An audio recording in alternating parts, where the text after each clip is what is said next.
Welcome to the Short Funk Podcast. I'm Tom Barbalet. When I was from about, maybe 19 or 20 through to about 22, 23, I lived in a shed in a garden. It was in the garden of a house and it was incredibly rustic. Now, it turns out my friend, who I've loosely referred to as Kingston, and my collective friend,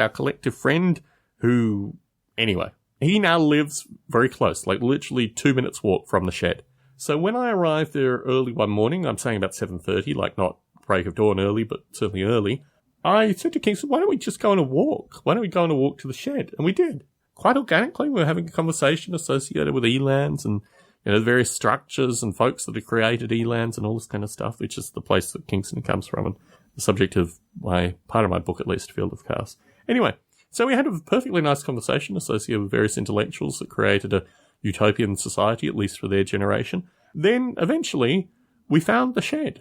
Now, I didn't go down the garden path or do anything like that. I didn't want to disturb the residents. The shed is probably about 30 to 40 feet down a garden path, and the trees had well and truly overgrown around it, so it was very difficult to actually see in there. It was almost like a kind of bushy haircut worth of trees and bushes.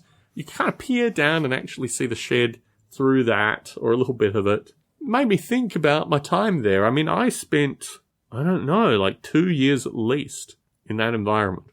I had a piano, an upright piano that I used to play frequently while I was there. It was really, in some regard, it was extremely isolated. I did have a girlfriend for probably about 6 months while I was there. But it was certainly utopian as well in some regard. You could really leave the world quite comfortably in that shed. And I did. I played the piano for hours on end there. Just let the world disappear. This is really the period of time in my life where I was preparing to leave Australia on every possible level. Psychologically, emotionally, financially, every possible level. I was planning my escape in the shed.